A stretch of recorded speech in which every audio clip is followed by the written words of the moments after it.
रखने वाले बच्चे हैं। तो एक टीचर जो है मिनिमम 30 से 40 बच्चों का व्यक्तिगत रूप से उसका अध्ययन कर सकती है, उसके ऊपर निष्कर्ष निकाल सकती है कि इस बच्चे की क्षमता ऐसी है, हमको इसको इस तरीके से पढ़ाना है। लेकिन क्या एक छात्रा जो है, टीचर जो है, वो 150 बच्चे के विषय में पूरा आकलन रख सकती है? 150 बच्चा बहुत ज्यादा है। यहाँ पे यही बोल रहा है कि कक्षा का सीमित आकार, ठीक है, कक्षा में बच्चे इतने होने चाहिए कि टीचर हर किसी के ऊपर नजर रख सके, हर किसी के व्यक्तिगत विभिन्नता को जान सके और हर किसी के व्यक्तिगत विभिन्नता को जानने के बाद उसके लिए वो कोई ना कोई निष्कर्ष या ना कोई समाधान निकाल सके कि वो किस प्रकार से उसको स्टडी करवाया जा सकता है या किस प्रकार से उसको बताने से वह बच्चा जो है प्रगति के पथ पर आगे की तरफ बढ़ेगा। लेकिन एक कक्षा में 200 बच्चे हैं, 150 बच्चे हैं, वहां पे टीचर्स क्या है, हेल्पलेस है, वो सभी बच्चों को मेंटेन नहीं कर पाए। इसीलिए कहा गया है कि कक्षा का सीमित आकार, कक्षा में इतने ही बच्चे होने चाहिए जिसको एक टीचर जो है पूरी तरह से मैनेज कर सके, उसके हर एक समस्याओं को वो पूरी तरह से जान सके और समस्याओं का समाधान भी निकाल पाए। ठीक है, तो क्या बोल रहा है, व्यक्तिगत विभिन्नताओं को समझा जाने के लिए हमें क्या होना चाहिए, कक्षा का एक सीमित रूप होना चाहिए, कक्षा में छात्रों की संख्या इतनी नहीं होनी चाहिए कि अध्यापक उन्हें भली भांति समझ न सके, इतना होना चाहिए जिसे अध्यापक हर किसी स्टूडेंट्स को जान सके। हम ही जिस स्कूल में पहले पढ़ाते थे, अब जिस स्कूल में पढ़ाते हैं वहां कभी हम बच्चों से उतना ज्यादा इंटरेक्ट नहीं हुए हैं, लेकिन पहले जिस स्कूल में पढ़ाते थे वहां पे एक कक्षा में 40 बच्चे थे। हम हर एक बच्चे की कैपेसिटी जानते थे कि इसकी क्या कैपेसिटी है, ठीक है, ये कितना हद तक कर सकता है, इसको ये वर्क देंगे तो ये करके ला सकता है या नहीं, इसमें वो कैपेसिटी है या नहीं। क्योंकि क्या है, कम से कम 40 बच्चों के को आंकने की, आकलन करने की क्षमता एक टीचर में होनी चाहिए। एज अ गुड टीचर आप 40 बच्चों का आकलन कर सकते हैं, उनकी समस्याओं का समाधान कर सकते हैं। हम मान लीजिए ब्लैक बोर्ड पे कोई टॉपिक पढ़ा रहे हैं, हमको पता है कि कुछ बच्चे ऐसे हैं जिनको वो टॉपिक अच्छे से समझ में आ गया, कुछ बच्चे ऐसे हैं जो टॉपिक को नहीं जान पा रहे हैं, नहीं समझ पा रहे हैं, लेकिन फिर भी वह बच्चे जो है क्वेश्चन नहीं करेंगे या फिर दोबारा हमसे सवाल नहीं पूछेंगे कि ऐसा क्यों हुआ, नहीं हुआ। तो हम जान रहे हैं कि उस बच्चे की कैपेसिटी क्या है, क्षमता क्या है, हम उसे दोबारा पूछते हैं कि आपको ये समझ में आया, अगर आया तो हमें बताइए और नहीं आया तो हम उसको दोबारा फिर उस चीज पर, उस टॉपिक पर समझाएंगे, फिर उसको डिस्कस करेंगे। तो इससे क्या है कि हम हर एक बच्चे की बौद्धिक क्षमता, उसकी शारीरिक क्षमता, उसकी मानसिक क्षमता, उसकी रुचि, उसकी अभिक्षमता, हर चीज को जान रहे हैं और इसके बाद हम उसको क्या कर रहे हैं, अगर वो मान लीजिए सामने से खुद भी नहीं आगे बढ़ना चाह रहा है तो हम जानते हैं कि उसमें ये एबिलिटी है, हम उसको आगे की तरफ पुश करेंगे। ठीक है, एक बार वो संकोच करेगा, 2 बार संकोच करेगा, लेकिन फिर वो खुद भी आगे बढ़ना चाहेगा कि नहीं, क्योंकि एक बार करने से उसको अगर फीडबैक अच्छा मिलेगा ना, मान लीजिए बच्चा कुछ अच्छा किया, हम लोग बच्चे कॉपी वॉपी लिखते हैं या फिर कुछ वर्क करके हमको दिखा देते हैं, तो हम लोग बच्चों को एक्सलेंट, गुड, वेरी गुड, आपने बहुत अच्छा किया जो बोलते हैं ना, ये फीडबैक देते हैं बच्चों को, और ये बच्चों को ये फीडबैक देना बहुत ज्यादा इंपॉर्टेंट होता है, बहुत जरूरी होता है। इससे बच्चे क्या होते हैं, बहुत खुश होते हैं और दोबारा फिर वो बहुत एक्साइटेड होकर वो काम को करेंगे। तो इस तरह से हमें बच्चों को क्या देना चाहिए, फीडबैक देना चाहिए, ताकि बच्चा खुद से आगे बढ़कर वो काम को करे। ठीक है, तो एक बार 2 बार हम बच्चों को पुश करेंगे, लेकिन तीसरी बार बच्चा खुद से उस काम को करने के लिए क्या हो जाएगा, तत्पर रहेगा। तो उनकी आवश्यकता है, उनका सामर्थ्य है, उनकी रुचि, इसके अनुरूप हमें शैक्षिक प्रगति में अपना यथासंभव योगदान बच्चों को देना चाहिए। हम जितना हो सके बच्चों का क्या करेंगे, सहायता करने की कोशिश करेंगे। ठीक है, तो कक्षा का सीमित रूप या सीमित आकार का मतलब समझ में आ गया कि कक्षा में उतने ही बच्चे होने चाहिए जिससे टीचर जो है सबका आकलन या मूल्यांकन कर सके। दूसरा पॉइंट है छात्रों का सामूहिकीकरण या वर्गीकरण। ठीक है, अब इसमें क्या बोल रहा है, एक होता है होमोजीनियस ग्रुप, मतलब बच्चों को जो है ना, मान लीजिए कक्षा में विभिन्न भिन्न क्षमताओं के बच्चे हैं, कुछ बच्चा पढ़ने में बहुत तेज है, कोई बच्चा जो है थोड़ा मंद बुद्धि का है, कोई बच्चा जो है थोड़ा और हम लोग का मंद बुद्धि का है। तो हमें बच्चों का क्या करना चाहिए, ग्रुपिंग कर देना चाहिए। ठीक है, और ग्रुपिंग कैसा होना चाहिए, हर ग्रुप में एक ही समान बच्चे, योग्यता वाले बच्चे नहीं है। ठीक है, एक ग्रुप बना रहे हैं, उस ग्रुप में सब तेज बुद्धि वाले बच्चे हैं और एक ग्रुप ऐसा है जिसमें सब मंद बुद्धि वाले बच्चे हैं, तो बच्चे एक दूसरे से सीख क्या पाएंगे। हमें ग्रुपिंग ऐसा करना है, बच्चों का वर्गीकरण ऐसा करना है जिसमें कुछ तेज बच्चे भी हैं, कुछ मंद बुद्धि वाले भी हैं, कुछ मध्यम बुद्धि वाले भी हैं, किसी का मैथ में इंटरेस्ट है, किसी का हिंदी में इंटरेस्ट है, किसी का इंग्लिश में इंटरेस्ट है। तो इससे क्या होगा, इससे बच्चे एक दूसरे से कुछ ना कुछ सीखे। अगर एक ही क्षमता और एक ही अभिरुचि वाले बच्चों को एक ही ग्रुप में डाल देंगे तो कोई किसी से कुछ सीख ही नहीं पाएगा। हमें ग्रुपिंग ऐसा करना है जिसमें बच्चे जो है एक दूसरे से कुछ ना कुछ सीखे। ठीक है, तो हमें ग्रुप ऐसा करना है जहाँ पे बच्चे अलग अलग क्षमताएं, अलग अलग रुचि, अलग अलग अभी क्षमता वाले हों, जहाँ वो खुद तो सीखे और दूसरों को भी कुछ ना कुछ सिखाए। ठीक है, क्लियर हुआ? जी मैम। तो शारीरिक तथा मानसिक आयु, शारीरिक प्रौढ़ता व पूर्ण अधिगम, संवेगात्मक परिपक्वता, ये सबको ध्यान में रखकर छात्रों को समूहों में बांटना चाहिए। किसी की मानसिक योग्यता कैसी है, किसी की शारीरिक योग्यता कैसी है। ठीक है, मान लीजिए हम लोग गेम भी खेलते हैं, कबड्डी है, चाहे कुछ भी गेम खेलते हैं, तो गेम में डिवाइड होता है। तो क्या होता है, एक ही साइड में जितने तेज वाले बच्चे हैं या जो फिजिकली जो स्ट्रांग है उनको नहीं ना रख लिया जाता है। इस ग्रुप में भी कुछ फिजिकली स्ट्रांग बच्चों को रखा जाता है, इस ग्रुप में भी कुछ फिजिकली स्ट्रांग बच्चों को रखा जाता है, ताकि दोनों ग्रुप का लेवल जो है बराबर।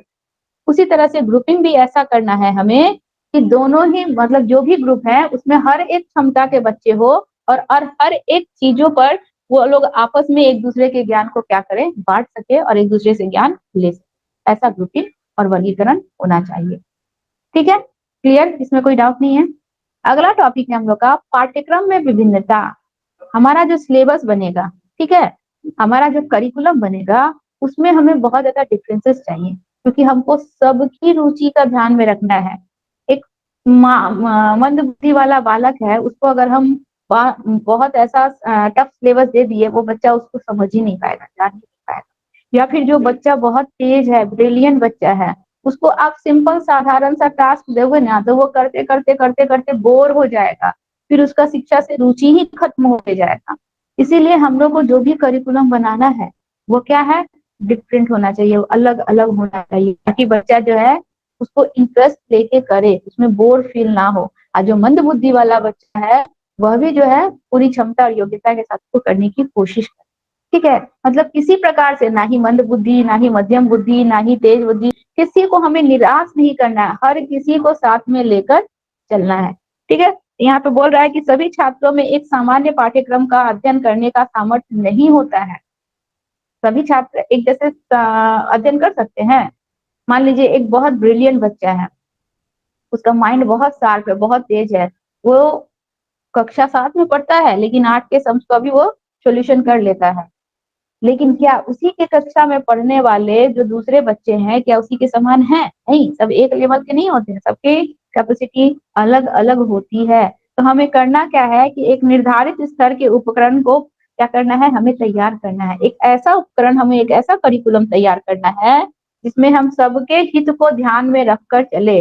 जो तेज बुद्धि वाला है उसको भी, जो मध्यम बुद्धि वाला है उसको भी, ठीक है, जो मंद बुद्धि वाला है उसको भी, साथ ही साथ जो खेल में रुचि लेता है। देखेंगे कि हम लोग का स्कूल में क्या होता है, स्टडी के साथ साथ बच्चों को एक प्ले गेम दिया जाता है।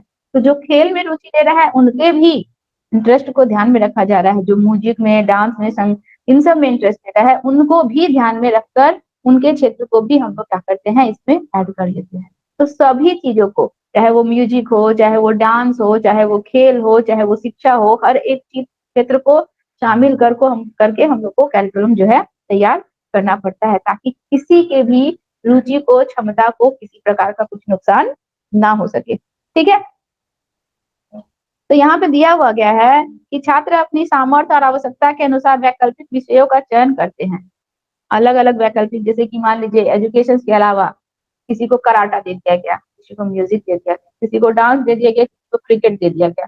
तो जिसकी जो क्षमता है, जिसकी जो अभिरुचि है, वो उसके अनुसार क्या करता है, अपना सब्जेक्ट चूज कर लेता है।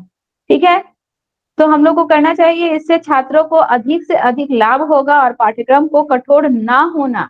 ठीक है, इससे क्या होगा, बच्चों को तो क्या होगा, लाभ होगा ही, क्योंकि उनका जो जो जिन जिन फील्ड में इंटरेस्ट है वो सभी चीजें उनको प्राप्त हो रही है। और एक चीज और, हम लोग का पाठ्यक्रम जो है, करिकुलम जो बच्चों के लिए बनाया जा रहा है, वो बहुत कठोर नहीं होना चाहिए, वो लचीला होना चाहिए। लचीला मीन्स फ्लेक्सिबल, यानी कि हम चाहें तो उसमें कुछ अमेंडमेंट ला सकते हैं, कुछ नया उसमें जोड़ सकते हैं। ठीक है, हम लोग का सिलेबस कभी भी बच्चों के लिए एकदम कठोर होगा ना, तो बच्चे उस चीज को कभी भी स्टडी नहीं कर पाएंगे, या फिर आगे आने वाले समय तक उसमें इंटरेस्ट नहीं ले पाएंगे। कि आपको इतना करना है मीन्स करना है, ठीक है। इस चीज को, यह परिभाषा किताब की दी गई है, परिभाषा ही रट कर आपको अंग्रेजी आपको वहां पे आंसर देना है, ये चीज नहीं होनी चाहिए। कठोर बिल्कुल भी सिलेबस नहीं होना चाहिए। सिलेबस हम लोग का क्या होना चाहिए, एकदम फ्लेक्सिबल होना चाहिए, ताकि बच्चे जो है अपने विचारों को, अपनी भावनाओं को, बोला जाता है ना बच्चों को कि आप इसको समझिए और आप अपने शब्दों में, ठीक है, बच्चों को ज्यादा से ज्यादा यही सीबीएसई हम लोग का, चाहे हम लोग का एनसीईआरटी क्या बोलता है कि बच्चे को कोई चीज या कोई चीजों को समझाएं, बताएं, लेकिन उसको अगर लिखने को दिया जाए थ्योरिटिकल बेसिस पे, तो कोशिश कीजिए कि बच्चे उसको अपने शब्दों में, अपनी भाषा में लिखे। क्योंकि जब बच्चे अपने शब्द, अपनी भाषा का प्रयोग करेंगे ना, तो बच्चे क्या होंगे, सृजनात्मक बनेंगे। उनको शब्दों को बनाने आएगा, उनको वाक्यों को पिरोने आएगा, उनको नए नए क्रिएटिविटी चीजों को जोड़ने आएगा। इसीलिए कहा जाता है कि जितना हो सके बच्चों को अपने शब्दों में लिखने के लिए प्रेरित किया जाए, ठीक है। ये हो गया। अगला है हम लोग का टॉपिक, हम लोग का शिक्षण विधि, यानी कि मेथड ऑफ टीचिंग। शिक्षण विधि कैसी होनी चाहिए बच्चों को पढ़ाने के लिए। शिक्षण विधि भी बहुत तरह की होनी है। अलग अलग भिन्न भिन्न भिन्न क्षमता वाले बच्चे हैं, तो हम किसी को एग्जाम्पल्स के थ्रू बता रहे हैं, हम किसी को मॉडल के थ्रू बता रहे हैं, हम किसी को वर्बली बता रहे हैं, अलग अलग विधियों के द्वारा, चौक डस्टर या फिर पोस्टर के थ्रू बता रहे हैं। तो अलग अलग विधियों के द्वारा बच्चों को अलग अलग टॉपिक बताने की कोशिश करनी चाहिए। शिक्षण विधियां भी बहुत तरह की, ठीक है। तो जिस बच्चे के लिए जैसा रिक्वायरमेंट है उसके लिए हम वैसे विधि का प्रयोग करेंगे। अगला बोल रहा है, अगला हम लोग का पॉइंट है कि शैक्षणिक तथा व्यवसायिक निर्देशन। बच्चों को शिक्षा देने के साथ साथ उनके व्यवसायिक निर्देशन भी उन्हें देने चाहिए। मतलब बच्चों को ये बताना चाहिए कि आप ये जो शिक्षा ले रहे हैं, तो आप इससे किस प्रकार के व्यवसाय से जुड़ सकते हैं अपने भविष्य में, ठीक है। आपका भविष्य आपके इस शिक्षा के द्वारा क्या आपका भविष्य बन रहा है या नहीं, आपको इस फील्ड में इंटरेस्ट है या नहीं, आगे आने वाले फ्यूचर में आप इसमें कुछ व्यवसाय कर सकते हैं या नहीं, या आपके व्यवसाय से ये रिलेटेड है या नहीं। इन सब चीजों को भी बताया जाता है बच्चों को, ठीक है। बच्चा मान लीजिए पढ़ रहा है कुछ और, उसका इंटरेस्ट है कुछ और, भविष्य में वो उसका कुछ काम ही नहीं आया, तो क्या फायदा उसको पढ़ाने का। तो शुरुआती दौर में ही बच्चों को बताया जाता है कि ये जो चीजें, मान लीजिए हम लोग आर्ट्स लेते हैं या साइंस लेते हैं या कॉमर्स लेते हैं, तो हम लोग क्या लेते हैं, अपनी अभिरुचि अभी अपनी क्षमता के अनुसार लेते हैं, ताकि भविष्य में, फ्यूचर में हम इसका उपयोग अपने व्यवसाय के लिए कर सकें, ठीक है। हम आर्ट्स लिए, आर्ट्स लेके अपना एजुकेशन को आगे बढ़ाएं, तो ये हमारे आज के व्यवसाय से जुड़ा हुआ है। आज हम जिस व्यवसाय में जुड़े हुए हैं, जिस प्रकार के हम कार्य कर रहे हैं, कार्य क्षेत्र में हम जुड़े हुए हैं, तो हमारा उससे रिलेटेड है, ठीक है। और आज हम जो उस समय पढ़े थे, आज वो हमारा इस समय अपने व्यवसाय में हमारा क्या कर रहा है, सहायता प्रदान कर रहा है। तो शिक्षक भी या बच्चों को यही बताते हैं कि आपको ऐसे सब्जेक्ट चूज करने हैं जो आगे आने वाले भविष्य में आपके व्यवसाय में आपकी मदद करे, आपकी सहायता करे, ऐसे सब्जेक्ट। अब मान लीजिए जो डॉक्टर है, वो अपने लिए क्या सब्जेक्ट चूज करते हैं, साइंस चूज करते हैं, ताकि आगे आने वाले भविष्य में वो उसका क्या करे, भरपूर उपयोग कर सके। तो शैक्षणिक क्षेत्र में हमें वही सब्जेक्ट चूज करना चाहिए जो हमारे व्यवसायिक निर्देशन के लिए हो, यानी कि आगे आने वाले फ्यूचर में हमारे व्यवसाय में उसका उपयोग हो सके, ठीक है। इसके बाद बोल रहा है गृह कार्य, यानी कि होम कार्य। बच्चों को जो कुछ भी टॉपिक्स कक्षा में पढ़ाई जाती है व्यक्तिगत विभिन्नता के आधार पर, तो हम लोग चैप्टर्स बच्चों को पढ़ाने के बाद, अलग अलग टॉपिक अलग अलग बच्चों को अलग अलग क्षमता के अनुसार समझाने के बाद, हम बच्चों को क्या देंगे, हम बच्चों को होमवर्क देंगे, गृह कार्य देंगे कि यह चीजें तुम घर से करके लाओ। और ज्यादा से ज्यादा कोशिश करेंगे कि बच्चे जो है उसमें अपनी सृजनात्मकता का प्रयोग करे, अपने मन के विचारों को उसमें डाले। बुकिश लैंग्वेज ना लिखे, किताबी भाषा ना लिखे, क्या लिखे, अपनी सृजनात्मक, अपने माइंड से, अपने दिमाग से आंसर्स को बनाए और आंसर्स को बना करने की कोशिश करे, ताकि बच्चे में सोचने की क्षमता बढ़े, किसी चीज को सृजन करने की क्षमता बढ़े, ठीक है। बच्चा एक टॉपिक पे सोच के अगर चीज को सब्जेक्ट को बना लेता है ना, टॉपिक्स को बना लेता है ना, तो उसका मनोबल भी बढ़ जाता है। वो सोचता है कि ये टॉपिक भी हम सॉल्व कर लेंगे, तो इससे बच्चों में मनोबल का भी क्या होता है, वृद्धि होती है। तो इसीलिए हमें बच्चों को गृह कार्य देना चाहिए, और गृह कार्य के थ्रू बच्चों को हमें क्या करना चाहिए, उनमें सृजनात्मकता का विकास करने का प्रयास करना चाहिए। ये था आप लोग का टॉपिक, व्यक्तिगत विभिन्नता यानी कि इंडिविजुअल डिफरेंसेस। ये हम लोग का टॉपिक आज का कंप्लीट हो गया। चलिए, हम बोले थे कि नहीं, ये टॉपिक हम लोग का थोड़ा ही सा था, ज्यादा नहीं था, आज कंप्लीट हो जाएगा। उसके बाद हम लोग ईवीएस पढ़ लेंगे। क्लास 3 का ईवीएस उस दिन पढ़े थे ना, आज हम लोग क्लास 3 का ईवीएस पढ़ के कंप्लीट कर लेते हैं। इसके बाद हम लोग का कल का टॉपिक रहेगा, आप लोग को लिंक भी भेज देंगे, सोशल डेवलपमेंट एंड सोशलाइजेशन। ये हम लोग का कल का टॉपिक है, ठीक है। आप लोग को कोई प्रॉब्लम है तो पूछिए। आज जो टॉपिक कंप्लीट हुआ है, इसमें अगर कोई प्रॉब्लम है तो पूछिए।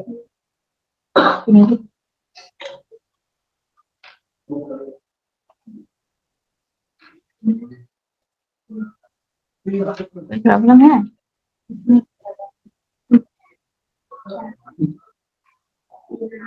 कोई प्रॉब्लम नहीं है किसी को? नहीं है तो चलिए ईवीएस की बुक निकालिए, तो सब जल्दी से हम लोग ईवीएस कंप्लीट कर लें। हाँ, क्लास 3, उस दिन क्लास 3 ही ना किए थे, उसको कंप्लीट करवा दें। उसके बाद हम लोग और 2 टॉपिक कंप्लीट करेंगे ना, तो हम लोग कॉग्निटिव डेवलपमेंट पढ़ेंगे, जो कि आप लोग को बहुत मजा आएगा कॉग्निटिव डेवलपमेंट पढ़ने में। जीन पियाजे कौन सा नहीं मिल रहा है?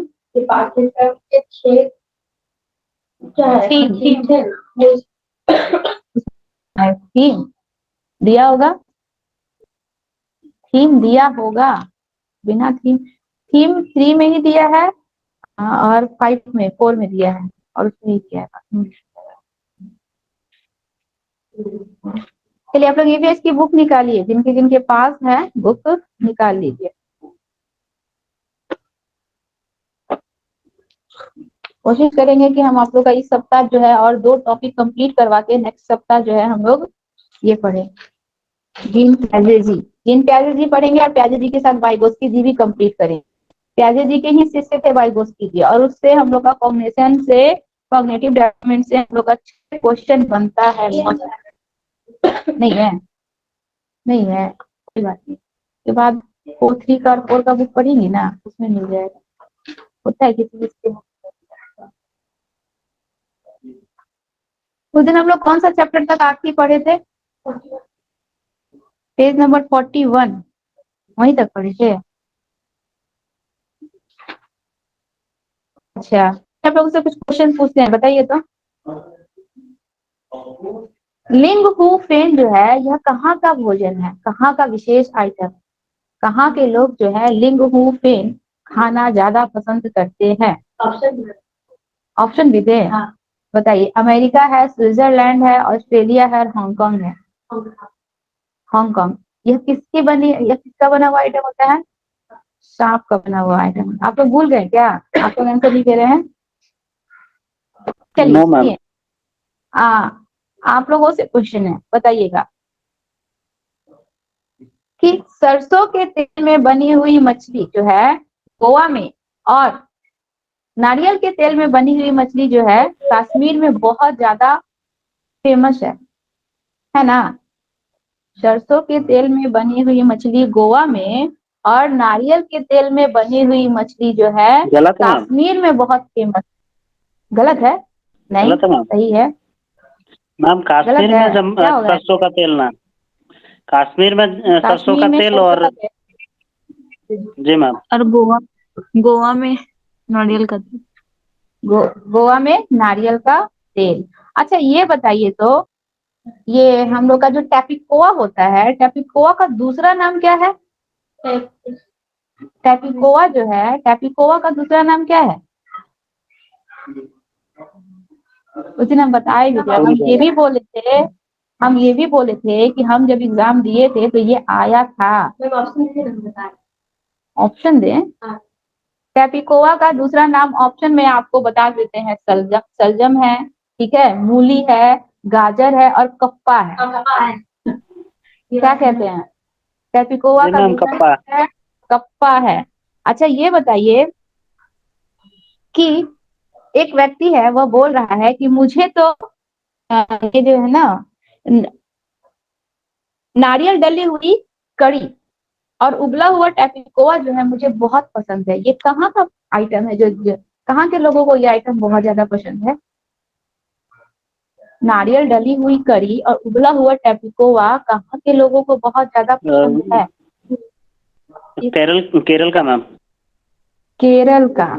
अच्छा, केरल के लोगों को यह आइटम जो होता है बहुत ज्यादा पसंद होता है। अच्छा ये बताइए, एक क्वेश्चन है, बताइए तो कि चूहों में सूंघने की बहुत ज्यादा, ठीक है, चूहों में सूंघने की शक्ति जो है वो बहुत ज्यादा होती है, और इसके अलावा छूने की, स्वाद वाली शक्ति और देखने की शक्ति बहुत कम होती है। चूहों में नो मैम, गलत। क्या जी होगा? मैम, सूंघने की शक्ति ज्यादा होती है मैम। चूहों में सूंघने की शक्ति बहुत ज्यादा होती है और साथ ही साथ उसमें देखने की शक्ति, ठीक है, छूने की शक्ति और स्वाद वाली शक्ति कम होती है।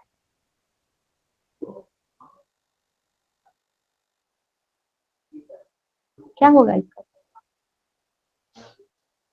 चूहों में देखने की शक्ति कम होती है, छूने की शक्ति, सूंघने की शक्ति और स्वाद वाली शक्ति ज्यादा होती है, ठीक है। ध्यान रखिएगा, ऐसे ही क्वेश्चन पूछता है घुमा कर, ऐसे ही क्वेश्चन पूछ लेगा। अच्छा बताइए तो हमारा पहला स्कूल क्या होता है? क्या होता है निशान जी, पहला स्कूल? परिवार मैम, परिवार। परिवार मैम। परिवार। चलिए अब गायत्री जी आपकी बारी है, आप हमको आंसर दीजिए तो। Yes ma'am.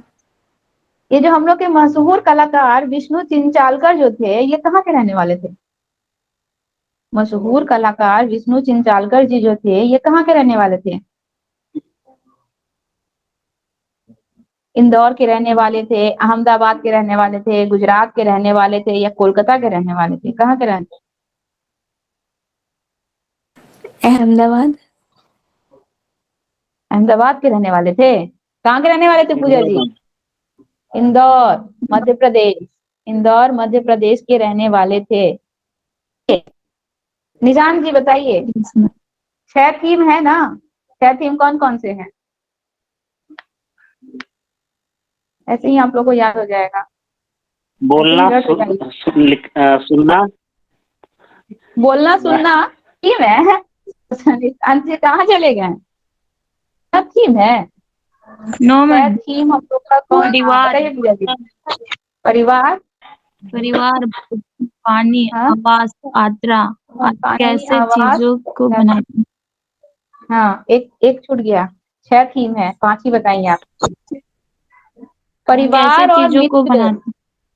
परिवार और मित्र यस कौन कौन मैम। से है? 6 थीम बताइए।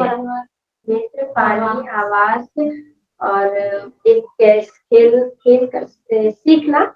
सही बता रहे हैं, बताइए जल्दी बताइए। सीखना था, ऐसे पता है। खाना बना दीजिए। किस किस चीज को? परिवार और मित्र, सुनिए, परिवार और मित्र, भोजन, पानी, आवास, यात्रा और हम चीजें कैसे बनाते हैं। हम पढ़े हैं? नहीं पढ़े। आप लोग को जो बताए थे बस वही बताए हैं, हमको याद हुआ ना, आप लोग को भी याद रखना है। चलिए हम लोग अब आगे चैप्टर्स में चलते हैं। आगे चैप्टर्स में और भी कुछ कुछ दिया हुआ है। 41 42 पेज निकालिए आप लोग, पेज नंबर 42।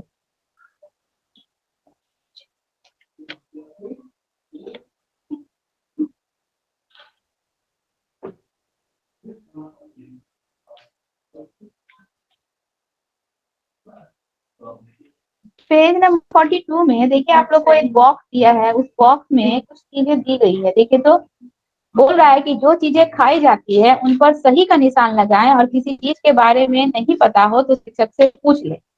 अच्छा बताइए, केले का फूल दिया गया है, केले का फूल खाने वाला आइटम होता है? यहाँ से भी क्वेश्चन आता है, केले का फूल खाया जाता केरल है? बहुत कोई खाता है मैम।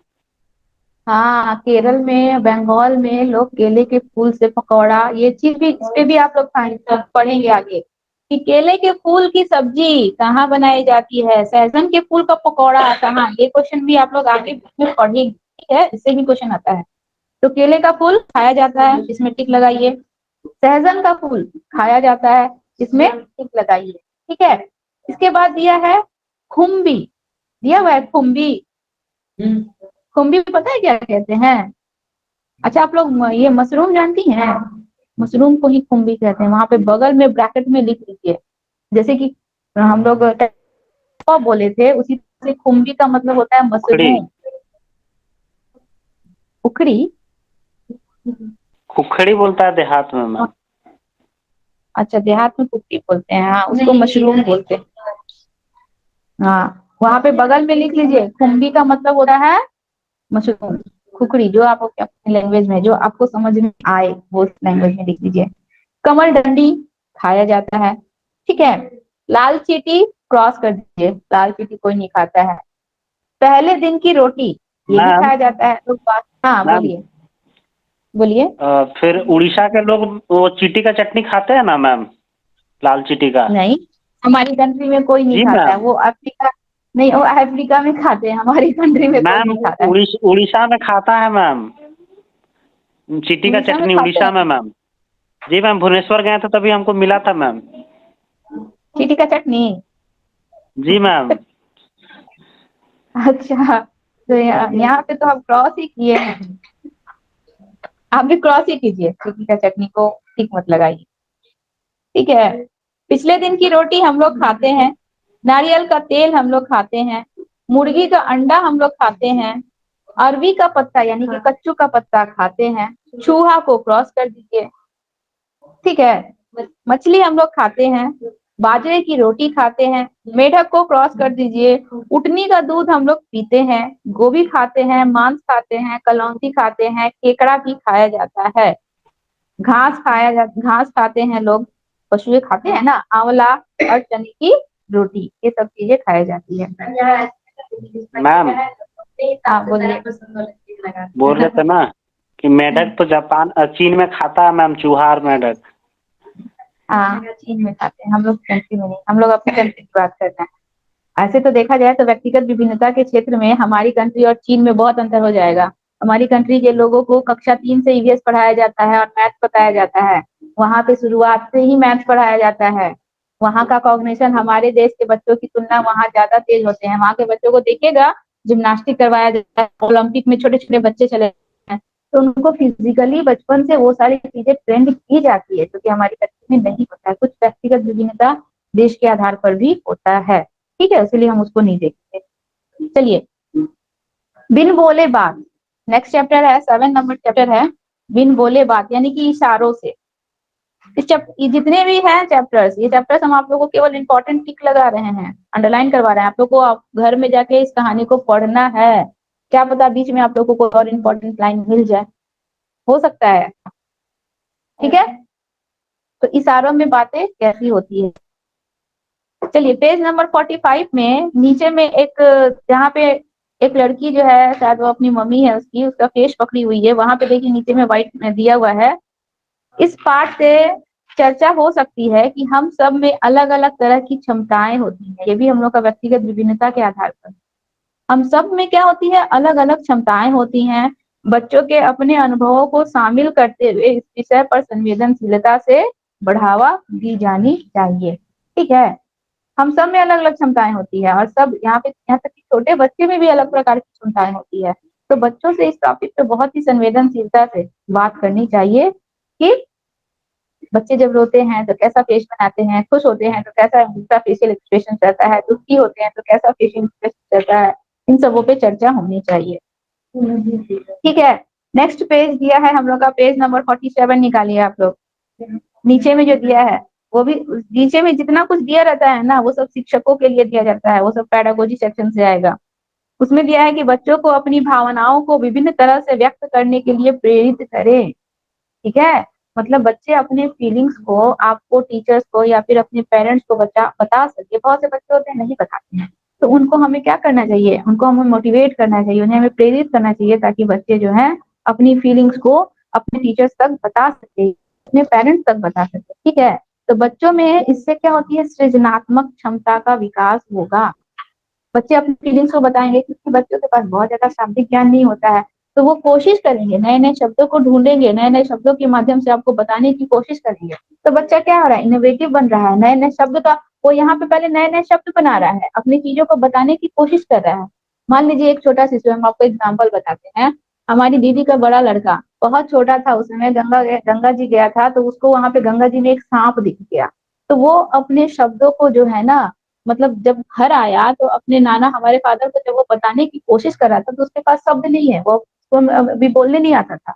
तो वो अपने शब्दों को बताने के लिए, अपनी चीजों को, अपनी भावनाओं को बताने के लिए क्या करता है, बेड पे लेट जाता है और लेट के सांप की तरह लेट लेट के दिखाता है कि नाना जी आज हम ये देखे। तो वो अपनी चीजों को एक्सप्रेस करने के लिए किसी भी माध्यम का यूज किया ना, यानी कि उसमें सृजनात्मकता आई। तो इसीलिए बच्चे को प्रेरित करना चाहिए कि किसी तरह भी, चाहे वो हम लोग सांकेतिक विधि से करे या एक्सप्रेस करके करे या फिर किसी अपने फिजिकल एक्टिविटी के थ्रू करे, लेकिन हमें अपने भावनाओं को बताने के लिए क्या करना चाहिए, बताने की कोशिश करनी चाहिए, व्यक्त करने की कोशिश करनी चाहिए, जिससे बच्चे बने, हम लोग सृजनशील बने। चलिए चलिए पेज नंबर 50 में आइए आप लोग। पंख फैलाए उड़ते जाए, इसमें पहेली है, बहुत इजी पहेली है जो कि आप लोग पढ़ते ही समझ जाएंगे। बोल रहा है कि सिर पर मेरे डैश है, सुंदर पंखों पर नाच है, सुंदर नाच दिखाता हूँ, राष्ट्रीय पक्षी कहलाता हूँ। क्या होगा, मोर होगा। ठीक है, मोर मैम। आकाश, हाँ आकाश से सीधे आती हूँ, झपट चूहा ले आती हूँ, पूछ है मेरी खाचे जैसी, डैश हूँ मैं बड़ी निराली। क्या होगा इसमें, तो क्या कहते हैं, चील।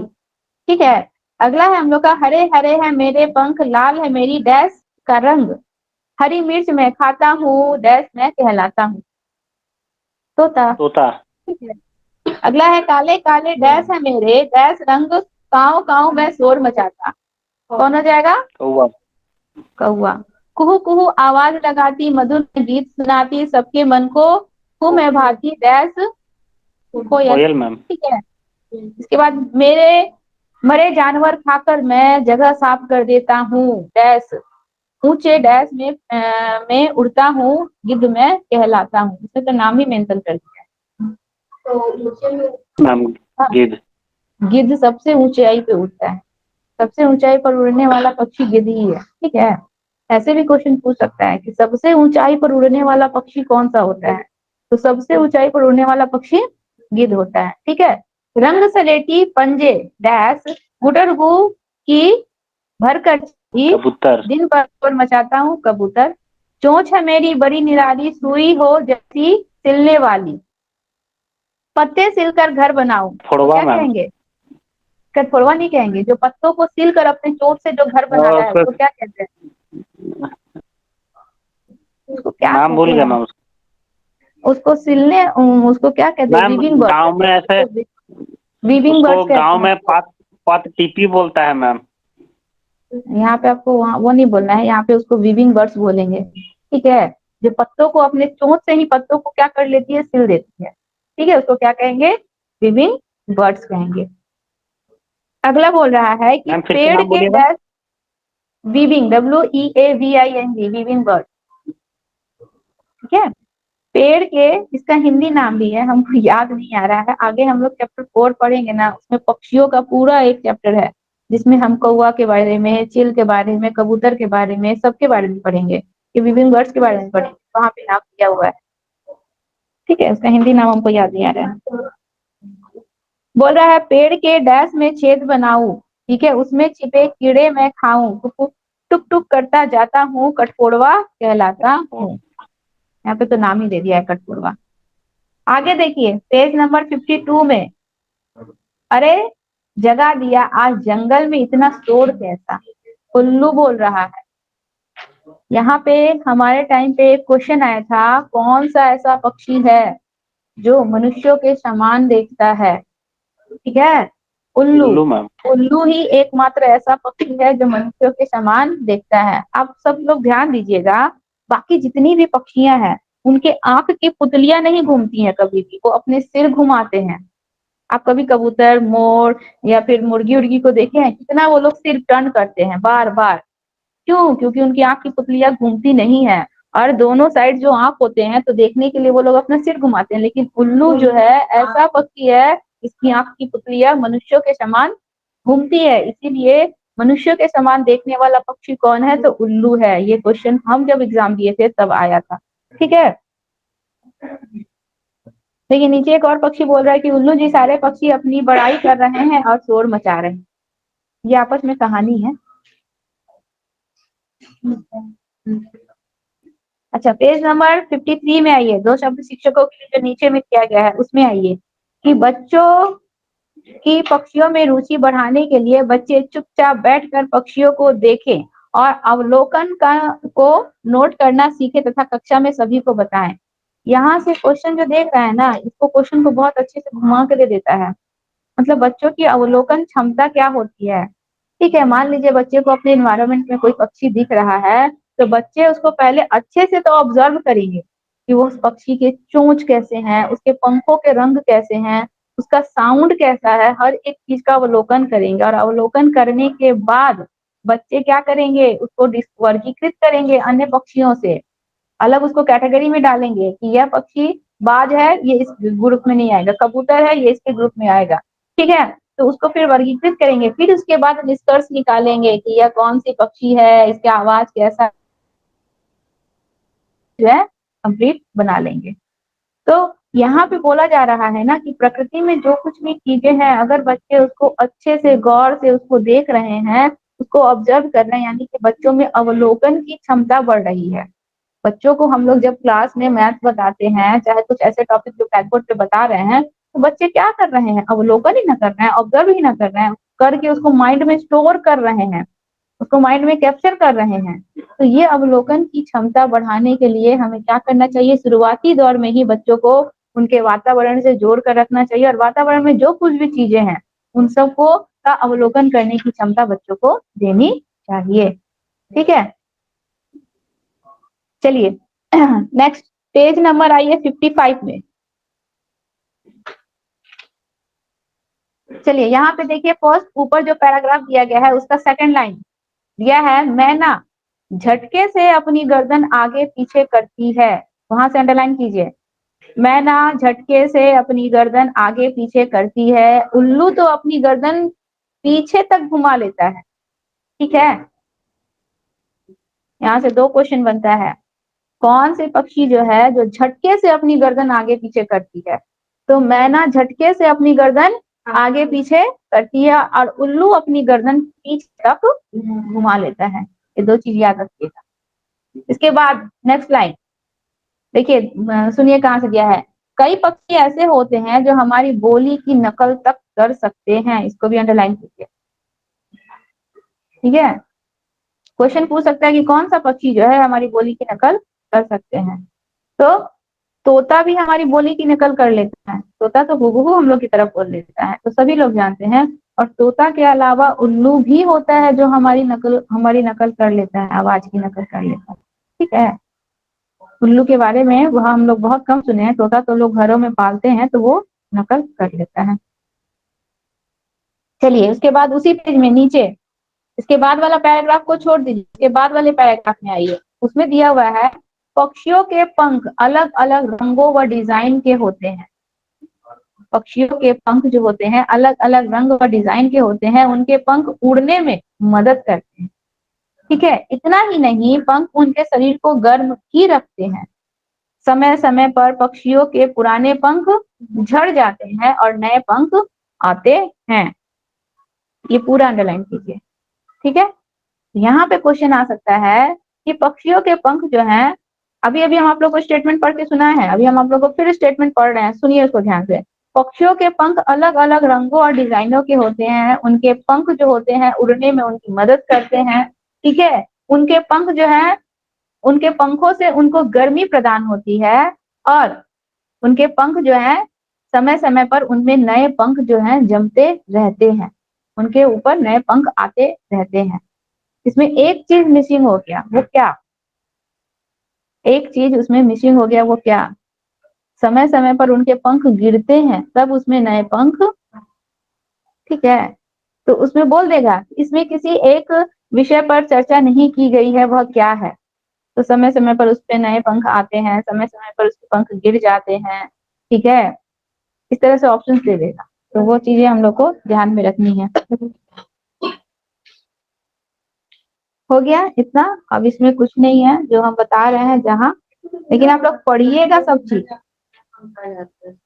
हाँ क्या,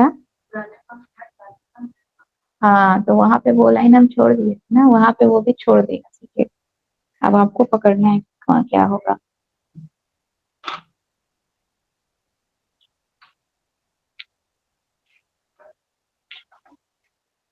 बाकी आप लोग जो भी हम आप लोग को केवल जो है अंडरलाइन करवा रहे हैं, आप लोग सब इसको एक बार पढ़िएगा जरूर, छोड़िएगा नहीं, सबको आप लोग को खुद से पढ़ना है।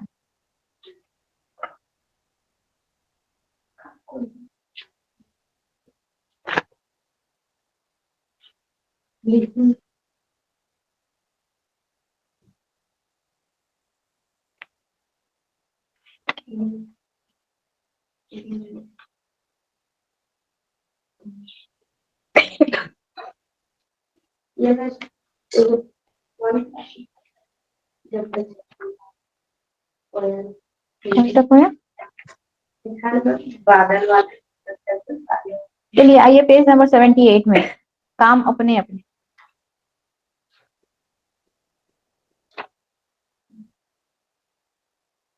पेज नंबर 78, काम अपने अपने।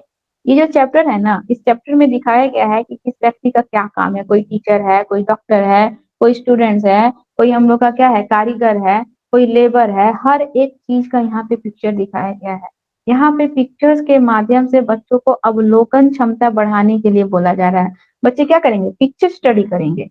आजकल बच्चों को क्रिएटिव बनाने के लिए क्या किया जाता है, केवल पिक्चर्स दे दिया जाता है। ऐसे जैसे पिक्चर दिया हुआ है ना, वैसे पिक्चर्स दे दिया जाता है, बोला जाता है कि इस पे 10 या 12 लाइन लिख के दिखाओ। अब बच्चा क्या करेगा, जो भी शब्द बना रहा है अपने मन से बना रहा है ना, वो तो इसको पढ़ा नहीं है, उसको रटा नहीं है, उसको केवल एक पिक्चर दे दिया गया। पिक्चर स्टडी करना है और पिक्चर स्टडी करके हमको उसके ऊपर एक निबंध या लेख या कहानी तैयार करनी है। तो इससे बच्चा बन रहा है क्या, क्रिएटिव बन रहा है, सृजनात्मक बन रहा है। तो इसी के लिए बच्चों को यहाँ पे पिक्चर स्टडी दिया गया है। तो देखिए यहाँ पे जो 79 पेज में दो शब्द शिक्षकों के लिए नीचे में जो दिया गया है ना, उसको अंडरलाइन कीजिए कि पाठ पढ़ने से पहले यदि बच्चे को ध्यान से चित्र देखने या समझने का मौका दिया जाए तो इससे चित्र अवलोकन का कौशल विकसित होगा। बच्चे उसको ऑब्जर्व करेंगे कि कहाँ क्या है, किस डायरेक्शन में क्या है। ठीक है, वहां पे नर्स भी है, वहां पे डॉक्टर भी है, वहां पे हम लोग का शॉपकीपर भी है, वहां पे स्वीपर भी है, वहां पे राजमिस्त्री भी है, वहां पे लेबर भी है, सबका क्या काम है। ठीक है, हर एक चीज का वो बच्चे क्या करेंगे, अवलोकन करेंगे। इससे बच्चों में अवलोकन का कौशल यानी किसी चीज को ऑब्जर्व करके उसको माइंड में स्टोर करने की क्षमता जो है वो क्या होती है, बढ़ती है। चलिए इसके बाद टाइम कितना हो रहा है, 5:30 हो गए। आज इस चैप्टर को ये क्लास 3 अगर कंप्लीट हो जाता है तो ज्यादा अच्छा है एक दिन में। चलिए इसमें आइए, पेज नंबर 87 में आइए, छूकर देखें। ये स्टोरी आप लोग जरूर पढ़िएगा, छूकर देखें। इसमें एक ब्लाइंड पर्सन की कहानी है। हम केवल इंपॉर्टेंट चीजों को आप लोग को अंडरलाइन कर रहे हैं, लेकिन ये पूरी की पूरी कहानी आप लोग को पढ़ना है। पेज नंबर 88 में आइए, उसको अंडरलाइन कीजिए। देखिए नीचे दिया हुआ है दो शब्द शिक्षकों के लिए। उसमें देखिए दिया हुआ है, कहानी में बच्चे रुचि लेते हैं तथा कहानी के पात्रों की मदद से संवेदनशीलता पैदा की जा सकती है। हम आप लोग को एक चीज कहीं बताए थे कि बच्चों को कहानी के माध्यम से, कथाओं के माध्यम से ज्यादा बताना चाहिए, क्योंकि बच्चे इन सब चीजों में इंटरेस्ट ज्यादा लेते हैं, रुचि ज्यादा लेते हैं। तो जब बच्चे इन सब चीजों में रुचि ज्यादा लेंगे ना, तो इन सब चीजों को सुनेंगे अच्छे से और सुन के माइंड में स्टोर करेंगे। तो यहाँ पे वही बोल रहा है कि बच्चों को कहानी के माध्यम से किसी चीजों को बतानी चाहिए। ठीक है, और बच्चे क्या करते हैं, जितने भी उसके पात्र हैं, जो भी करेक्टर है, उन सबको बड़ी ही संवेदनशीलता के साथ उसको सुनने की कोशिश करते हैं। पात्रों की मदद में भी क्या होता है, बच्चों को मदद करने की भी वो कोशिश करते हैं। इसके बाद पेज नंबर 89 में नीचे ही दिया गया है दो शब्द शिक्षकों के लिए, उसको अंडरलाइन कीजिए कि स्वयं को किसी और की परिस्थिति में रखने से हम उसकी समस्या को बेहतर समझ पाते हैं। कोई व्यक्ति विकलांग है, वो बिल्कुल भी देख नहीं पा रहा है, तो हम उसकी समस्या को जान रहे हैं कि वो देख नहीं पा रहा है, तो उसको किसी भी काम में कितना दिक्कत होता होगा, वो पढ़ नहीं पाता होगा, वो अकेले चलने में सक्षम नहीं होगा। लेकिन जब हम उसकी समस्या को जान पा रहे हैं, लेकिन इतना ज्यादा हम उसकी डीपली समस्या को नहीं जान पाएंगे जब तक हम स्वयं अपने आप को उस परिस्थिति में नहीं रखेंगे। ठीक है, तो यहाँ पे वो यही बताया जा रहा है कि उसकी परिस्थिति में रखने से उसकी समस्या को हम बेहतर ढंग से समझ पाएंगे। ठीक है, पेज नंबर 90 में आइए। पेज नंबर 90 में देखिए ऊपर में जो डॉट डॉट डॉट डॉट करके लिखा है, जस्ट उसके नीचे वाला में दिया हुआ है, सुनिएगा। जो लोग देख नहीं सकते हैं, मिला? जो लोग देख नहीं सकते हैं उनको पढ़ने का एक खास तरीका होता है उनके पढ़ने का, वो पूरा अंडरलाइन कीजिए वहीं से, जिसे ब्रेल कहते हैं। जो लोग देख नहीं सकते हैं उनको पढ़ने का एक खास तरीका होता है जिसे ब्रेल कहते हैं। ब्रेल एक मोटे कागज पर एक नुकीली औजार से बिंदु बनाकर लिखा जाता है। यहाँ से क्वेश्चन आता है, ब्रेल लिपि जो होती है वो कैसे लिखी होती है? तो एक मोटे कागज पर नुकीली औजार से बिंदु बनाकर, बिंदु जो होती है ना कागज के ऊपर उभरी हुई रहती है, बिंदु बनाकर लिखी जाती है। ब्रेल कागज पर हाथ फेर कर पढ़ा जाता है कि उस पर क्या लिखा है। ठीक है, तो एक दृष्टिहीन बालक जो होता है किस विधि के द्वारा पढ़ता है? तो वह ब्रेल लिपि के थ्रू पढ़ता है। ब्रेल लिपि में कितनी बिंदुएं होती है हम आप लोगों को बाद में बताएंगे। ब्रेल लिपि किस पर होती है? तो वह मोटे कागज पर नुकीली चीजों से, नुकीली औजार से बिंदु बनाकर लिखी होती है, जो उभरी होती है। और जो दृष्टिहीन बालक जो होते हैं, कभी भी अंधे शब्द का प्रयोग मत कीजिएगा, अंधे, लंगड़े, सीटेट में इन सब शब्दों का प्रयोग नहीं होगा, क्योंकि इनसे क्या होगा, उनको ठेस पहुंचेगा, उनको बुरा लगेगा। इसीलिए हम लोग क्या करेंगे, विकलांग शब्द का प्रयोग करेंगे, ठीक है, या फिर दृष्टिहीन शब्द का प्रयोग करेंगे। तो वो बच्चे जो होते हैं क्या करते हैं, उसको छू कर, स्पर्श करके उस चीज को पढ़ने की कोशिश करते हैं। यहाँ पे हो गया। पेज नंबर 91 में आइए, पेज नंबर 91, जो पिक्चर दिया गया है ना ABCD, जस्ट उसके नीचे देख रहे हैं 6 बिंदु दिया हुआ है, 6 डॉट्स दिया गया है। ये इनका पढ़ने का तरीका है। देखिए, A में एक बिंदु पर ही केवल उभरा हुआ है, B में 2 बिंदुओं पर उभरा है, C में 2 साइड साइड में, D में इधर और E में इधर। ये उनका लेटर है, वो लोग अच्छे से जानते हैं। चलिए, उसके नीचे जो दिया गया उसको अंडरलाइन कीजिए। लुइस ब्रेल फ्रांस देश के रहने वाला था। यहाँ से भी क्वेश्चन आता है कि लुइस ब्रेल जो था वो कहाँ का रहने वाला था? तो वो फ्रांस देश का रहने वाला था। ठीक है, उसकी पूरी स्टोरी जानिए। जब वो 3 साल का था तब एक दिन उसके पिता के औजार से वह खेल रहा था। अचानक एक नुकीली औजार से उसकी आंखों में चोट लग गई और आंखें खराब हो गई। उसे आंखों से दिखना बिल्कुल ही बंद हो गया। ये पूरा अंडरलाइन कर लीजिए, ठीक है। उसके बाद जो लाइनें हैं उसको छोड़ दीजिए, उसके बाद जो नेक्स्ट लाइन है उसमें आइए।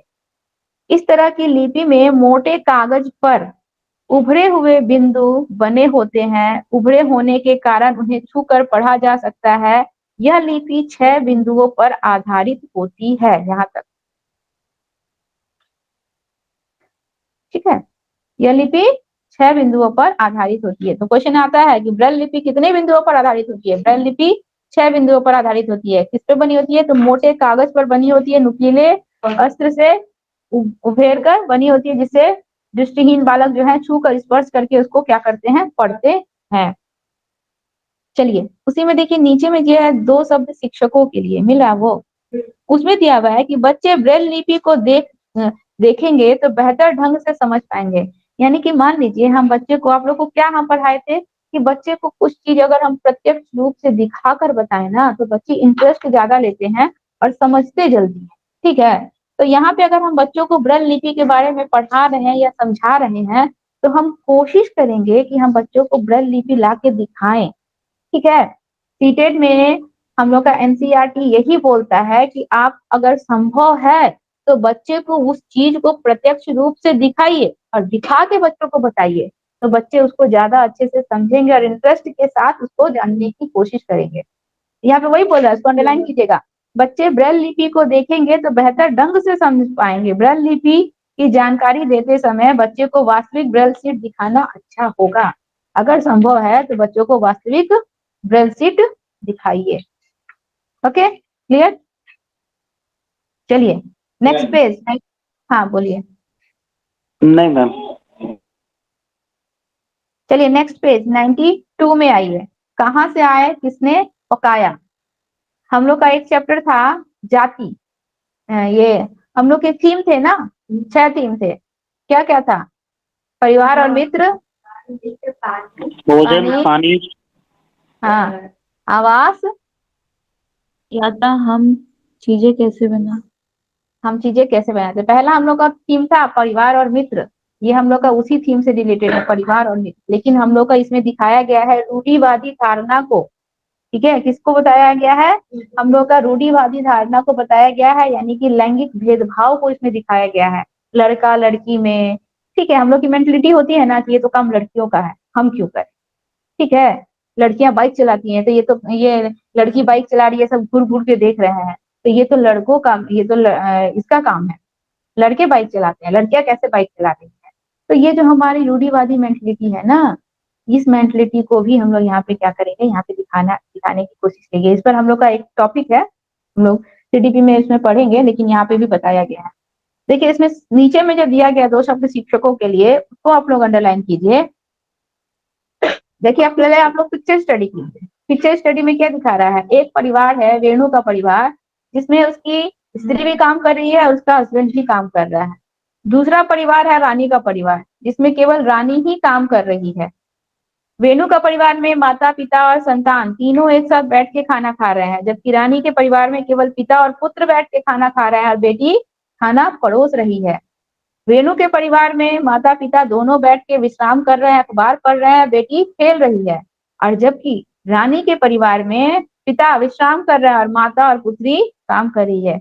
ये 2 जगह की मेंटलिटी को दिखा रहा है, 2 तरह की रूढ़िवादी धारणा को बता रहा है। क्या, एक कि एक परिवार हम लोग को क्या दिखा रहा है कि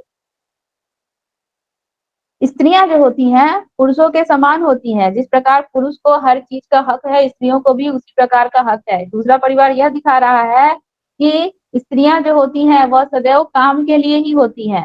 ठीक है, जो वर्क स्त्रियों का है वो स्त्रियां ही करेंगी, पुरुष उस काम को नहीं करेंगे। यहाँ पे झाड़ू लगाते हुए वेणु का पति भी दिख रहा है, लेकिन यहाँ पे कुछ भी काम करते हुए नहीं दिख रहा है। यह हमारी रूढ़िवादी धारणा को बता रहा है। ठीक है, रूढ़िवादी अवधारणा को बता रहा है।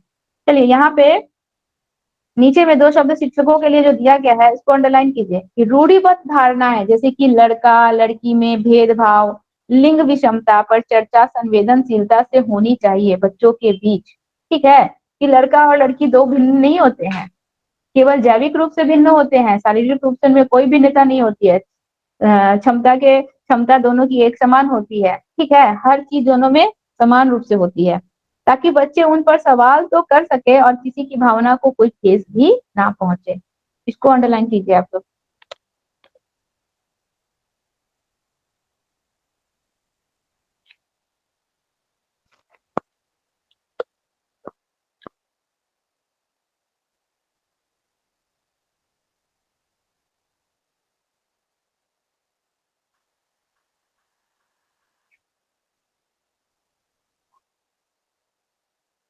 चलिए इसके बाद हम लोग का पेज नंबर 95 में आइए। देखिए एक सर्कल बना हुआ है, उसमें बहुत सारे चीजों के नाम दिए गए हैं, उसमें से हम लोग को चूज करना है कि क्या फूल है, क्या फल है, क्या पत्ते हैं और क्या पौधों के अन्य भाग हैं। इन सब चीज को अलग अलग हम लोग को ग्रुप वाइज डिवाइड करना है।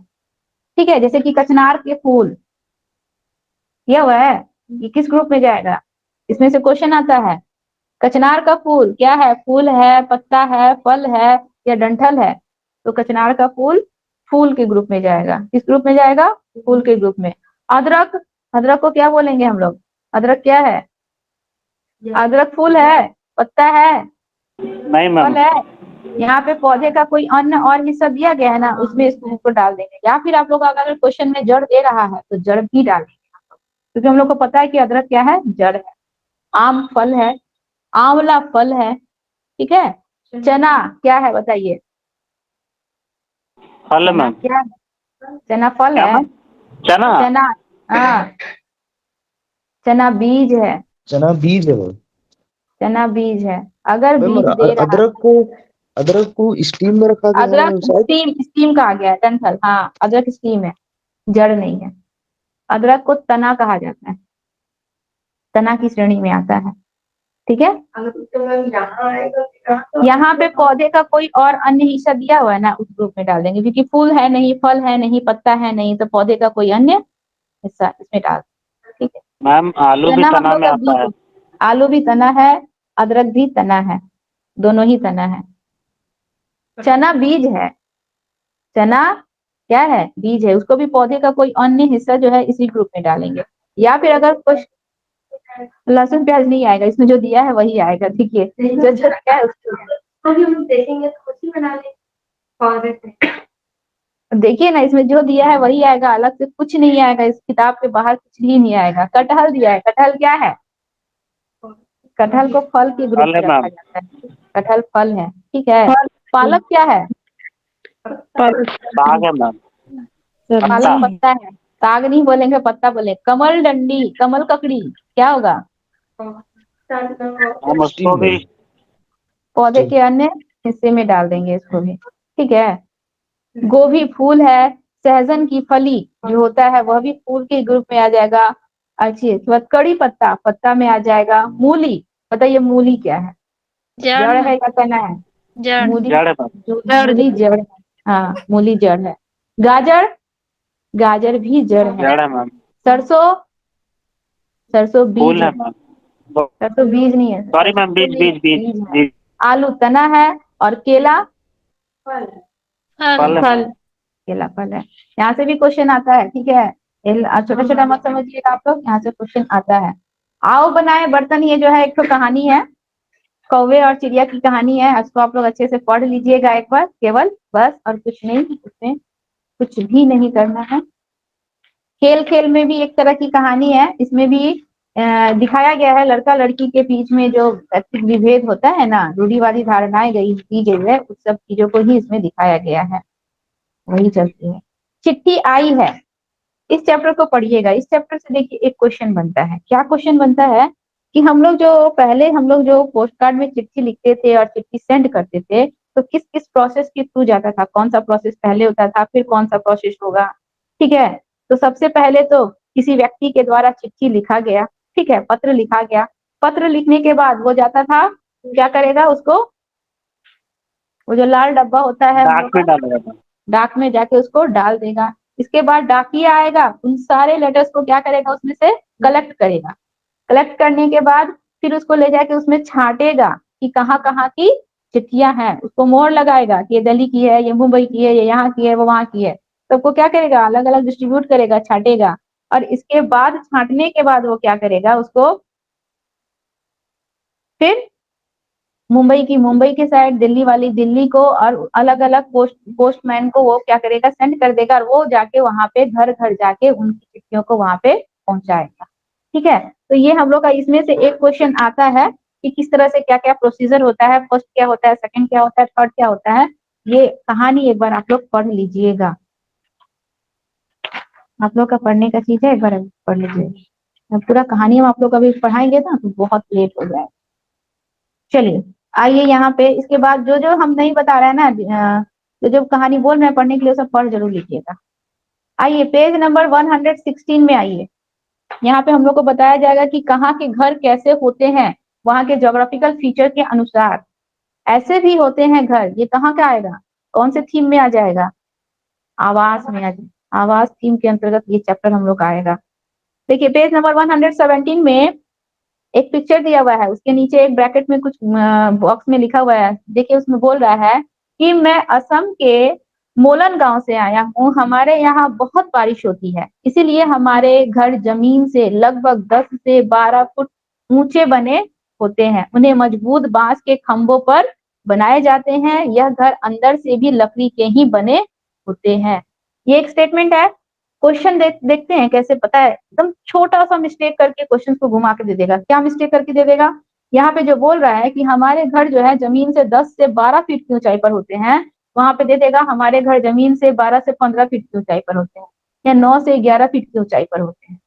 ठीक है, अब आपको इसके बाद नहीं, नीचे में 4 ऑप्शन दे देंगे, सही ऑप्शन आपको चूज करके लिखना है।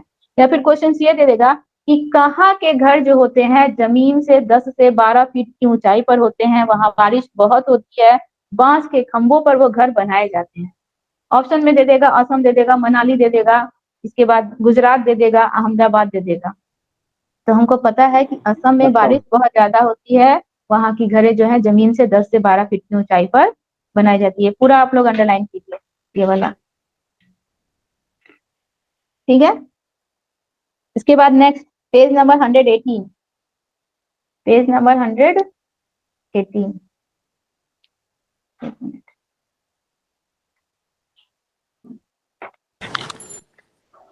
पेज नंबर 118 में देखिए नीचे दिया गया है, बोल रही है एक लड़की कि मैं मनाली से आई हूँ, जो एक पहाड़ी इलाका है। मनाली कैसा इलाका है? पहाड़ी इलाका है। हमारे यहाँ भी बारिश बहुत होती है।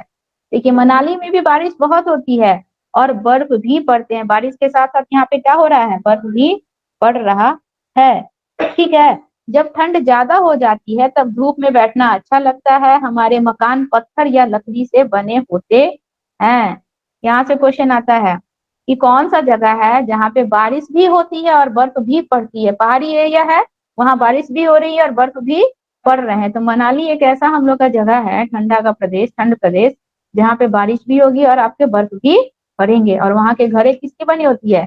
जानते हैं ये क्वेश्चन ज्यादातर ये क्वेश्चन बच्चे कंफ्यूज कर जाते हैं, क्योंकि अभी हम लोग लद्दाख और कश्मीर पढ़ेंगे ना, तो इसमें कंफ्यूजन हो जाता है कि ये लद्दाख, वहां पे ऑप्शन में मनाली भी दे देगा, लद्दाख भी दे देगा, कश्मीर भी दे देगा।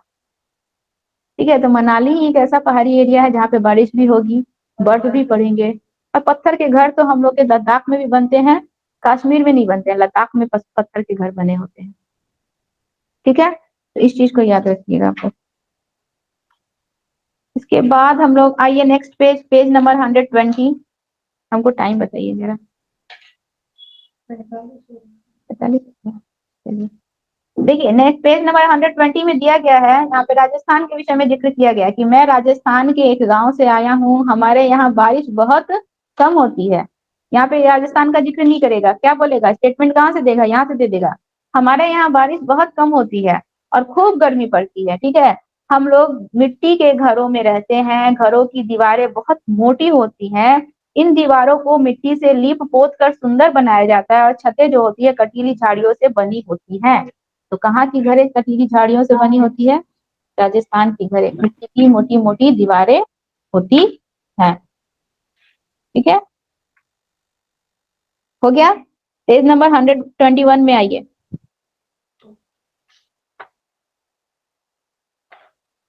पेज नंबर 121 में ऊपर में देखिए दिया हुआ है, इसी तरह कभी टोलियों ने अपने अपने घरों के बारे में बताया होगा। बहुत सारी टोलियों ने अपने अपने घरों के बारे में बताया। परिचय के बाद रंगारंग कार्यक्रम हुआ, बच्चों ने तरह तरह के नाच किए, अपनी अपनी भाषा में लोकगीत सुनाए, सब ने इलायची और बादाम डाला हुआ कहवा पिया।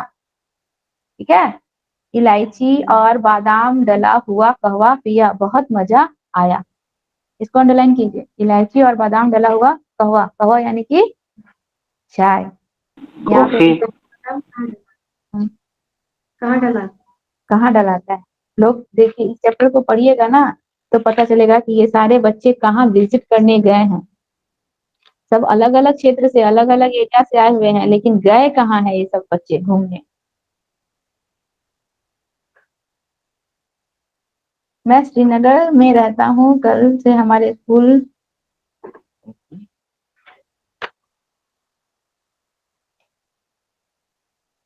श्रीनगर की बात हो रही है। श्रीनगर, श्रीनगर में लोग जो है इलायची और बादाम डला हुआ कहवा पीना ज्यादा पसंद करते हैं। यहाँ से क्वेश्चन आता है और क्वेश्चन आया है। ठीक है, श्रीनगर के लोग इलायची और बादाम डला हुआ कहवा पीना ज्यादा पसंद करते हैं।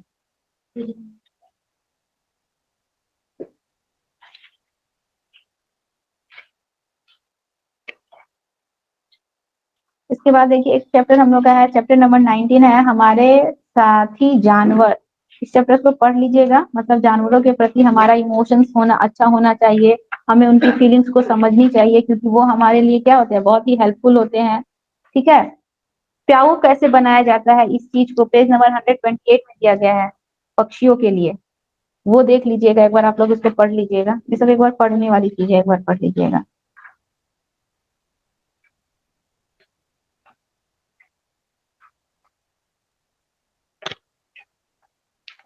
आइए चैप्टर 20 में आ जाइए, बूंद बूंद से। पानी थीम से हम लोग का ये हो जाएगा, बूंद बूंद से। आ गया? सबसे पहला लाइन इसमें दिया हुआ है, माधो राजस्थान के बज्जू गांव में रहता है। इसको अंडरलाइन कीजिए। क्वेश्चन आता है और क्वेश्चन आया है कि बज्जू गांव कहाँ है? राजस्थान में, गुजरात में, भोपाल में, ठीक है, या कोलकाता में? तो बज्जू गांव कहाँ है? राजस्थान में।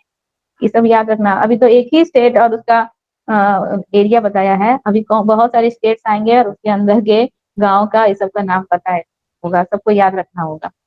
बज्जू गांव कहाँ है? राजस्थान में। ठीक है, उसके नीचे आइए, दो शब्द शिक्षकों के लिए जो दिया है उसमें दिया है कि ऊपर चित्र में महिलाओं को दूर जाकर पानी लाने तथा पानी भरना दिखाया गया है। लिंग भेद से जुड़े बातें समस्याओं कक्षा में चर्चा कीजिए। यहाँ पे पिक्चर्स में क्या हम लोग देख रहे हैं कि केवल औरतें ही पानी लेने के लिए आ रही हैं, यहाँ पे पुरुष बिल्कुल भी इस काम में जुड़े हुए नहीं है। तो यह भी हम लोग का लैंगिक रूढ़िवादी धारणा को बताया जा रहा है कि यह काम किसका है? औरतों का है, और औरतें इस काम को करेंगी, पुरुष इस काम को नहीं करेंगे। लैंगिक रूढ़िवादी धारणा को है, तो इस पे भी हमें बच्चों को डिबेट करवाना चाहिए। ठीक है, बच्चों का इस पे वार्तालाप होना चाहिए, डिबेट होना चाहिए, ताकि बच्चे जो है इस समस्या से अवगत हो सके और समस्या का समाधान निकाल सके। मतलब आगे आने वाली पीढ़ी में इस प्रकार की अवधारणा ना हो, उस प्रकार की अवधारणा से पूरी तरह से फ्री हो, इसलिए ये सब चीजें बच्चों को बतानी चाहिए। पेज नंबर 133 में आ जाइए। देखिए एक पिक्चर दिया है, उस पिक्चर्स में छत है, नाली है, आंगन के नीचे टंका है, ढक्कन है, ये सब पिक्चर्स बनाया गया है वाटर को प्रिजर्व करने के लिए। कैसे बारिश के पानी को हम लोग छत पे गिरने वाले पानी को सुरक्षित कर सकते हैं। ठीक है, तो देखिए दिया हुआ है आंगन में, यहाँ से क्वेश्चन पूछता है कि कैसे हम लोग वाटर को प्रिजर्व करेंगे राजस्थान जैसे एरिया में जहाँ पे पानी की बहुत ज्यादा समस्या है। तो आंगन में गड्ढा बनाकर उसे पक्का करके टाका बनाते हैं। विधि है, याद रखना होगा कौन कौन सी विधियों को अपनाते हैं। टाके को ढक्कन से बंद रखते हैं। ठीक है, टाके के लिए घर की छत को कुछ ढलवा बना देते हैं, यानी कि ढलाव बना देते हैं, ताकि पानी एक जगह से डगर कर नीचे की तरफ चला जाए। जिससे छत पर गिरा बारिश का पानी नाले के द्वारा नीचे टाके में इकट्ठा हो सके। छत की नाली पर जाली लगा देते हैं, जिससे कूड़ा कचरा टाके में ही रह जाए। ठीक है, ये पूरा अंडरलाइन कर लीजिए, प्रोसेस पूछता है, बहुत रेयर पूछा है लेकिन पूछा है एक बार।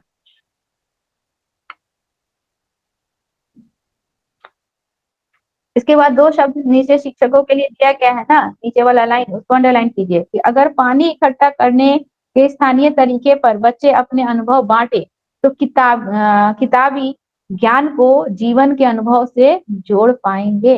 यानी कि बच्चे को ना प्रैक्टिकली किसी चीज में इन्वॉल्व करवाना बहुत ज्यादा जरूरी होता है। केवल किताबी ज्ञान देना और किताबों के माध्यम से पढ़ाने से बच्चे उस चीज को अच्छे से नहीं जान पाते, समझ नहीं पाते हैं।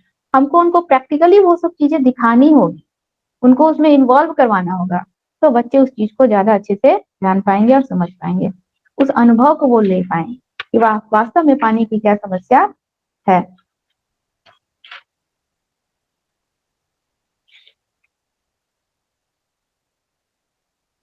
पेज नंबर 135,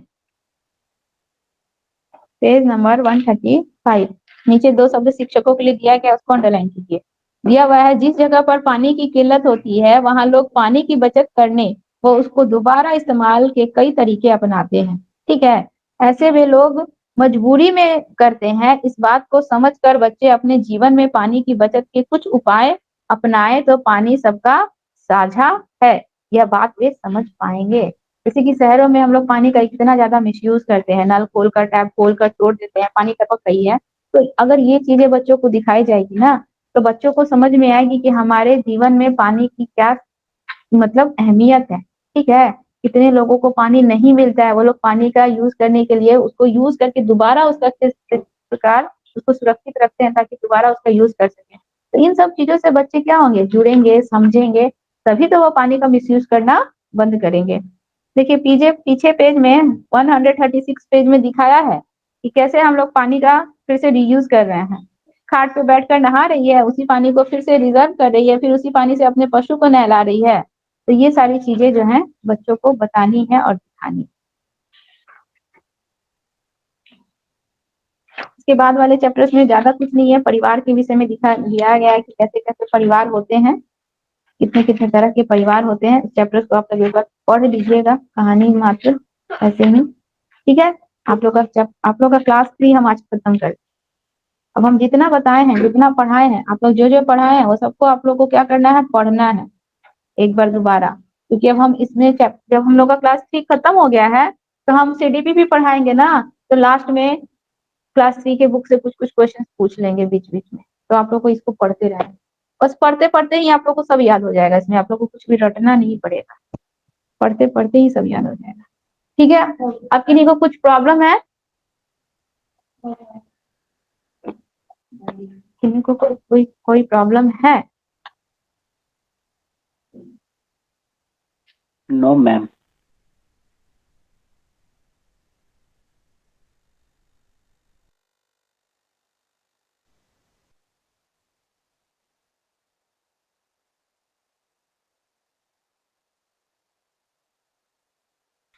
अच्छा, इसमें कुछ कुछ जान रहे हैं, आज नए जुड़े हुए हैं, नए दिख रहे हैं, जैसे कि मंजू जी हैं, ठीक है, अभी कुछ एक जन और जुड़े हुए थे, वो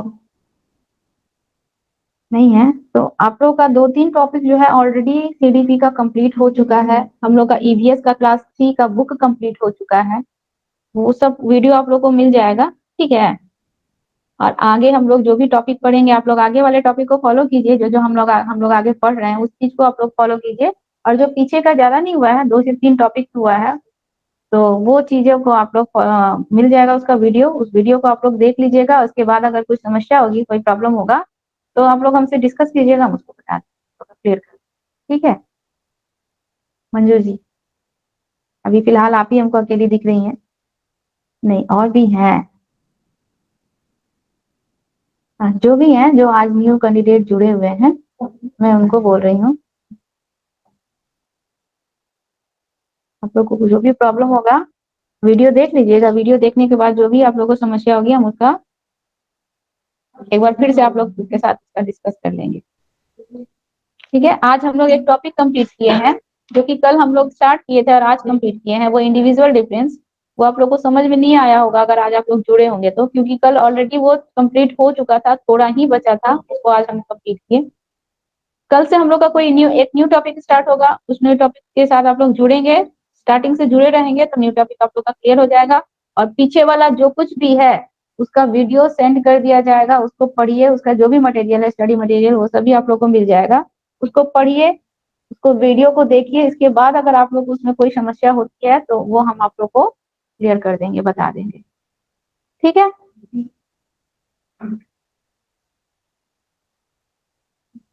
कुछ रिप्लाई जी मैम, मिले? Thank you.